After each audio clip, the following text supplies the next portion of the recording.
اور ٹالرنس دونوں سے مل کر بنتی ہے، اور یہ بھی کہ ورلڈ جو ہے وہ پرائمری اور سیکنڈری دو حصوں میں سپلٹ کیا جا سکتی ہے. یعنی ورلڈ جو ہے وہ پرائمریلی اگر دیکھیں تو سائز اور اسٹرکچر کے لحاظ سے دیکھتے ہیں، نمبرز کے لحاظ سے دیکھتے ہیں، اور سیکنڈری ورلڈ کی انٹرپریٹیشن جو ہے وہ ٹیسٹ اور ایسی چیزوں سے ہوتی ہے جس کو ہم میجر نہیں کر سکتے. یوں ایک الگ طرح کا کانسیپٹ. اور اس دوران وہ ایک اور بھی جملہ کہتا ہے بچی سے، وہ کہتا ہے میں تمہیں بارکلی کے بارے میں بتانا چاہتا ہوں. بارکلی یہ ہے، وہ ہے جو کہتا تھا کہ ممکن ہے کہ ہم ریئل نہیں ہیں بلکہ ہم خیال ہیں. یعنی یہ پوری دنیا جو ہے خیال ہے، یہ خدا کا خیال بھی ہو سکتی ہے کہ گاڈ کے برین میں ہیں، ہم ریئل ورلڈ نہیں ہیں. تو یہ جاننا چاہتی ہے کہ یہ کیا نئی بات اس نے کہی. مگر ان تمام چیزوں سے، ان تمام جو فلاسفرس ہیں، اس سے اس بچی کو کچھ نئے اب امپریشنز ملتے ہیں. اب آپ دیکھیے کس طرح سے وہ پری گریک سے، پری سوکریٹک ورلڈ، پھر سوکریٹ، اور پھر اس کے بعد مڈل ایج، اور پھر رینیسانس، اور پھر 14-15 سینچری کے یہ ڈیکارڈ اور اسپنوزا اور لاکس تک آ گئی بات، اور بچی جو ہے اس کے سامنے نئے نئے ڈائمنشنز بنتے چلے جا رہے ہیں. اب یہاں سے کہانی اور آگے بڑھتی ہے، انٹرسٹنگ ہو جاتی ہے کہ البرٹ نوکس بچی کو بتاتا ہے کہ اصل میں جو البرٹ نیک ہے، جو ہلڈی کا جو فادر ہے، اصل میں تم ہو سکتا ہے اس کی امیجنیشن ہو. یعنی یہ جو کتاب کے اندر جو تمہارا کیریکٹر ہے، جو میرا کیریکٹر ہے، یہ اصل میں ریئل کیریکٹر نہیں ہے، یہ اصل میں لکھا جا رہا ہے. اب دیکھیں کہانی بالکل چینج ہو گئی. تو اب ہرڈی کون ہے؟ اب اس کو سمجھ میں آتا ہے کہ ہرڈی اصل میں ریئل کیریکٹر ہے، میں تو کہانی کا کردار ہوں. لیکن اسی کتاب کے اندر ہرڈی بھی ایک کیریکٹر ہے، اور پھر ہرڈی کا باپ اس کو خط بھیج رہا ہے تو وہ بھی ایک کیریکٹر ہے. تو ایک کتاب ہے جس کے اندر رائٹر خود بھی کیریکٹر ہے، اس کی بیٹی ہرڈی بھی کیریکٹر ہے جس کے نام خطوط آ رہے ہیں، اور صوفی اور البرٹ نوکس بھی کیریکٹر ہے. البرٹ نوکس وہ فلاسفر ہے جو صوفی کو پڑھا رہا ہے، اور صوفی مین کیریکٹر ہے.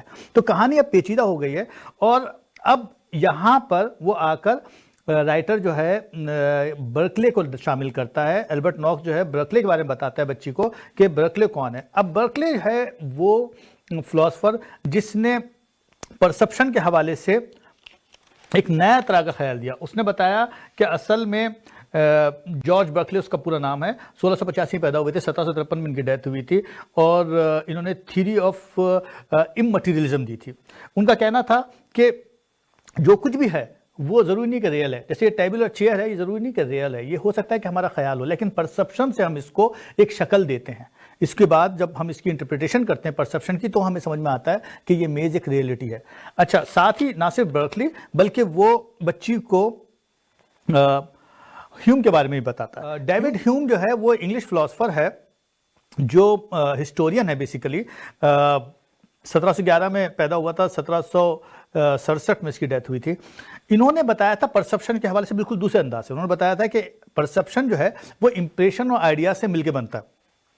امپریشن کیا؟ کس طرح سے ہم چیزوں کا ایکسپیرینس کرتے ہیں، اور آئیڈیاز کیا کہ وہی ایکسپیرینس کو ہم بار بار کس طرح سے انٹرپریٹ کرتے ہیں، اور یوں امیجنیشن ڈیولپ ہوتی ہے. تو ایک نئے انداز سے کہ کس طرح سے ہم ریکال کرتے جا رہے ہیں امپریشنز کو، اور آئیڈیاز ڈیولپ ہوتے جا رہے ہیں، اور آئیڈیاز اور امپریشن مل کر کس طرح سے ایک نئے کمپلیکس امیجنیشن کو ڈیولپ کرتے ہیں.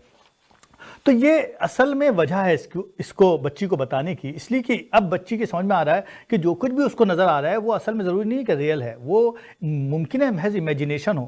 یہ چیزیں جو ہیں وہ اس کی پرسپشن میں شامل اس طرح سے نہیں ہے جس طرح وہ سمجھ رہی تھی. اب یہاں سے کہانی بہت زیادہ انٹرسٹنگ ہو جاتی ہے، اس لیے کہ صوفی جو ہے اس کو یہ سمجھ میں نہیں آتا ہے کہ آیا کہ وہ ریئل ورلڈ میں ہے یا وہ محض امیجنیشن میں ہے. یعنی البرٹ نیک جو ہلڈی کا باپ ہے وہ اس کے خیال میں ہے، یا وہ سچ مچ کوئی کیریکٹر ہے لائف کا. اور البرٹ نوکس بھی اس کو یہی پوائنٹ آؤٹ کرتا ہے کہ اصل میں وہ ریئل کیریکٹر نہیں ہے بلکہ وہ البرٹ نیک کے ذہن میں، یعنی ہلڈی کے باپ کے ذہن میں ہے. اور پھر اس کے بعد یہاں پر ناول ایک ٹرن جب لیتا ہے، جب ہم اس چیپٹر پر آتے ہیں دا انلائٹنمنٹ کارڈ. یہاں پر ہلڈی جو ہے وہ باضابطہ ناول میں شامل ہو جاتی ہے. ہلڈی سو کر اٹھتی ہے، اور یہ وہ ڈیٹ ہوتی ہے جب اس کی برتھ ڈے کی ڈیٹ ہوتی ہے، 15 جون اور سم تھنگ.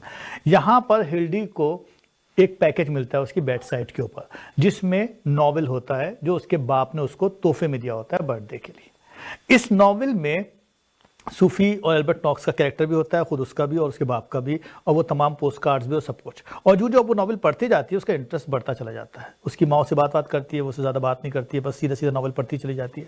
اور وہ حیران ہوتی ہے کہ اس کے باپ نے اس کے لیے کتنا ہی انٹرسٹنگ ناول لکھا، مگر اس کو کچھ اس کی خود غرضی پر تھوڑا سا غصہ بھی آتا ہے کہ وہ اس نے کچھ زیادتی کری ہے صوفی کے ساتھ اور البرٹ ناکس کے ساتھ، اور اس کو اس ڈسٹنس تک لے کے گئے. حالانکہ یہ ناول 2 پیرائے میں اب ڈیوائڈ ہو جاتا ہے، یعنی جو ہلڈی اس کو پڑھتی جا رہی ہے، صوفی کا کیریکٹر بھی ساتھ ساتھ چلتا جا رہا ہے. یعنی کہ ہلڈی کے ساتھ جو کچھ ہو رہا ہے وہ اپنے کروسیفائڈ کو ڈھونڈتی ہے یا وہ اپنے اسکارف کو ڈھونڈتی ہے جو اس کو نہیں ملتا ہے. دوسری طرف صوفی ہے جو البرٹ ناکس سے کانٹیکٹ کرتی ہے اور کہتی ہے کہ ہم کیا کریں، اب ہمارے ساتھ کیا ہونے والا ہے، اور میں سمجھنا چاہ رہی ہوں کہ میں اس سارے سلسلے سے کیسے نکل سکتی ہوں.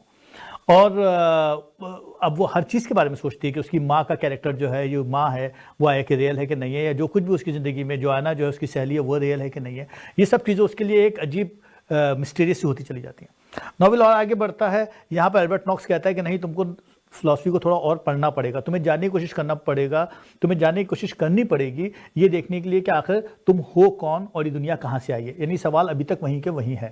یوں یہ اس کو کانٹ کا فلسفہ بتاتا ہے. یہ بتاتا ہے کہ جو ایمینوئل کانٹ ہے وہ ایک جرمن فلاسفر ہے، اور اس نے ایک نئے طریقے سے زندگی کو اور دنیا کو انٹرپریٹ کرنے کی کوشش کی. اس نے بتایا کہ اسپیس، ٹائم اینڈ کازیشن جو ہے وہ اصل میں سب کی سب دیز آر آل میئر، سب کے سب جو ہے وہ سینسبلٹیز ہیں.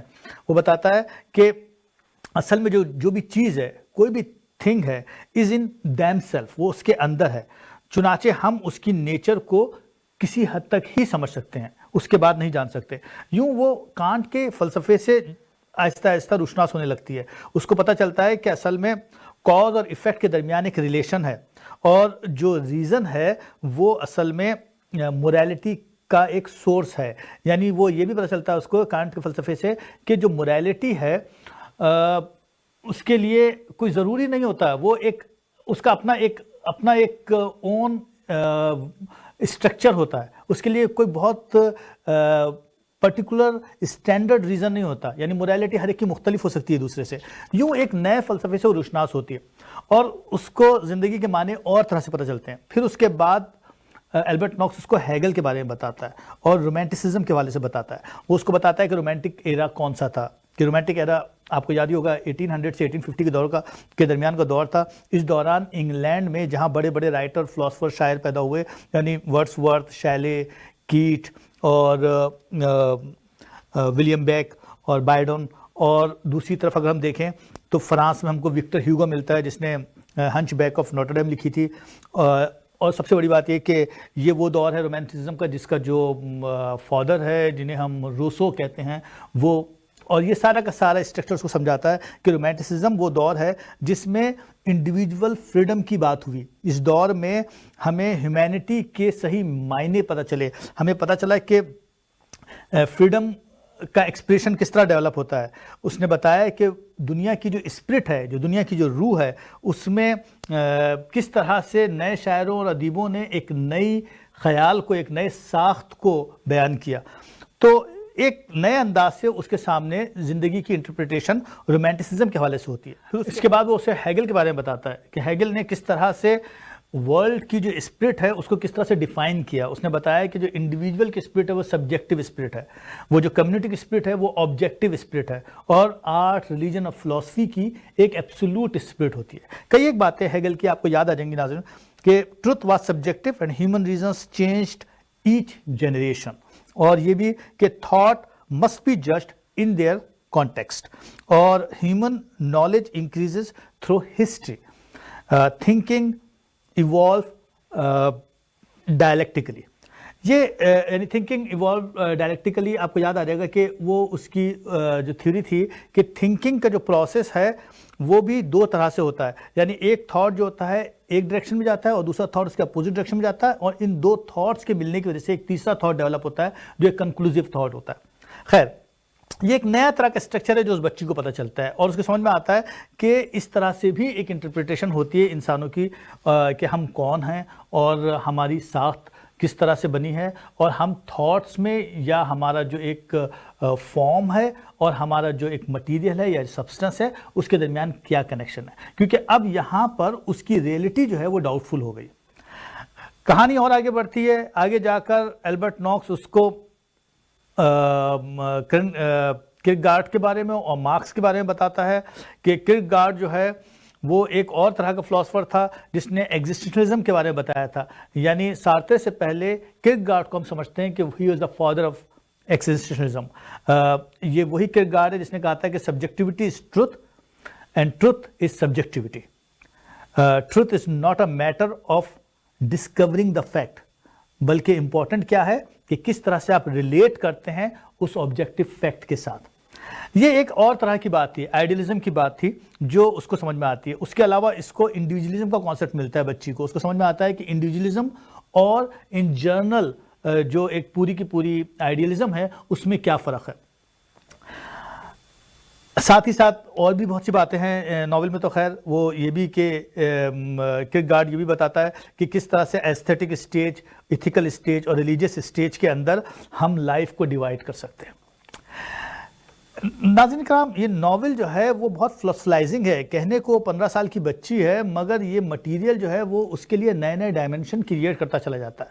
آہستہ آہستہ بات کو بڑھاتا چلا جاتا ہے اور بتاتا ہے کہ تمہاری ڈیلی ایکٹیویٹیز ہیں اس میں کس کس طرح سے فلسفی کی ضرورت بنتی چلی جاتی ہے. آگے جا کر وہ مارکس کو شامل کرتا ہے اور بتاتا ہے کہ کارل مارکس جو تھا وہ تھا جس نے ریشنلزم اور آئیڈیلزم اور امپیریلزم کے خلاف، امپیریلسٹ فلسفی کے خلاف بات کی. اس نے کہا مٹیریلزم پر آئیں کہ مٹیریلزم اصل حقیقت ہے. اور آگے جا کر اس کتاب میں ہلڈی کا واقعہ کیا ہوتا ہے کہ ہلڈی جو ہوتی ہے ایک صبح سو کر اٹھتی ہے اور اس کے سمجھ میں آ جاتا ہے کہ صوفی کے ساتھ جو کچھ بھی ہوا وہ ذرا زیادہ ہو گیا تو وہ صوفی سے ملنا چاہتی ہے. اب یہ ایک ناممکن والی بات ہے، لیکن ادھر کہانی دوسری طرف بڑھ جاتی ہے کہ البرٹ نوکس صوفی سے کہتا ہے کہ دیکھو ہلڈی کا باپ آنے والا ہے، اس سے پہلے کہ وہ آ جائے یہاں پر یا وہ پہنچے برتھ ڈے کے روز، کیوں نہ ہم اس کے دماغ سے نکل جائیں. اب یہ ایک بڑا مشکل فنومنا ہے کہ ہم دماغ سے اس کے نکل جائیں تاکہ ہم اس قید سے آزاد ہو جائیں. اور اس بات کو صوفی بھی سمجھ لیتی ہے کہ ہاں وہ امیجنیشن ہے، وہ ریئلٹی نہیں ہے. برتھ ڈے کی ڈیٹ آ جاتی ہے. اس دوران جو البرٹ نوکس ہے وہ اس کو کہتا ہے کہ تم ڈاروین کو اور فرائڈ کو پڑھ لو. پھر اسے بتاتا ہے کہ ڈاروین کون ہے. ڈاروین کے حوالے سے کہ سب کچھ جو ہے وہ نیچرل سلیکشن کے اندر آتا ہے، چاہے وہ اینیمل ہو یا پلانٹ ہو. اور اس میں ایک خاص بات، ایک خاص نقطہ اور بھی سمجھاتا ہے کہ دیکھو جو سروائیو کر گیا ہے وہ ضروری نہیں ہے کہ وہ طاقتور تھا، بلکہ اس کی وجہ یہ بھی تھی کہ انوائرمنٹ نے اس کو سپورٹ کیا. اگر انوائرمنٹ سے سپورٹ نہیں کرتا تو ہو سکتا ہے کہ بہت سے طاقتور اس لیے بھی ختم ہو گئے کیونکہ انوائرمنٹ ان کے فیور میں نہیں تھا. تو یہ ایک بات کا دوسرا رخ تھا جو اس کو سمجھاتا ہے. پھر فرائڈ سمجھاتا ہے، بتاتا ہے کہ انکانشسنس جو ہوتی ہے وہ کس طرح سے تھاٹ پروسیس کو کریٹ کرتی ہے. اٹ کا، ایگو کا اور سپر ایگو کا کانسیپٹ دیتا ہے. وہ بتاتا ہے کہ دیکھو انکانشسنس کے اندر کون سے کانفلکٹس ہیں جو رہ جاتے ہیں اور بعد میں میزریز کی فارم میں سامنے آتے ہیں. یہ شکل جب آتی ہے فرائڈ تک تو یہاں پر اصل میں لانے کا ایک مقصد ہوتا ہے. البرٹ نوکس اصل میں اس کو بتانا چاہتا ہے کہ دیکھو اس کے انکانشس میں میں اور تم موجود ہیں. اگر ہم اس کے انکانشس سے نکل جائیں، اگر ہم اس کو ڈائیورٹ کر دیں اس طرح سے کہ اس کے انکانشس سے کانشس میں تھاٹ نہ آئے تو ہم اس کے ذہن سے نکل سکتے ہیں. البرٹ نیک کے جو یہ کتاب لکھ رہا تھا اور ہم اس کے ذہن میں پھنسے ہوئے تھے، یا اس نے ہم کو بیس بنا کر اپنی بیٹی کو فلسفی سمجھانے کی کوشش کی تھی.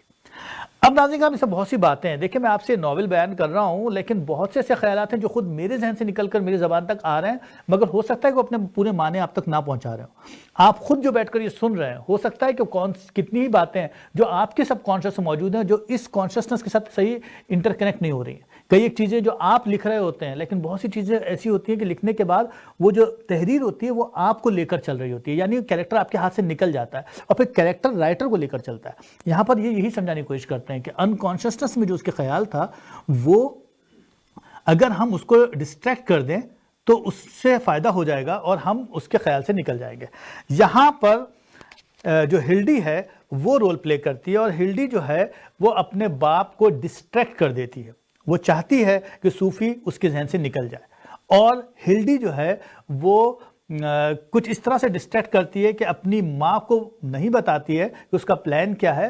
اور باپ کے لیے کچھ ایسے ڈائلاگس ہوتے ہیں اس کے درمیان کہ باپ جو ہے وہ جب گھر آتا ہے تو اس کے درمیان میں ایک گیپ آ جاتا ہے اور اس درمیان میں وہ دونوں جو ہے برتھ ڈے پارٹی سے ڈس اپیئر ہو جاتے ہیں. ناول جو بڑا مسٹیریس انداز میں ختم ہو جاتا ہے. اس کے بعد جب البرٹ نوکس اور صوفی ملتے ہیں آپس میں تو وہ ایک روح کی شکل میں ہوتے ہیں، اسپرٹ کی فارم میں ہوتے ہیں اور اوسلو میں کہیں گھوم رہے ہوتے ہیں، یعنی وہ آزاد ہو چکے ہوتے ہیں. اس کے بعد وہ یہاں پر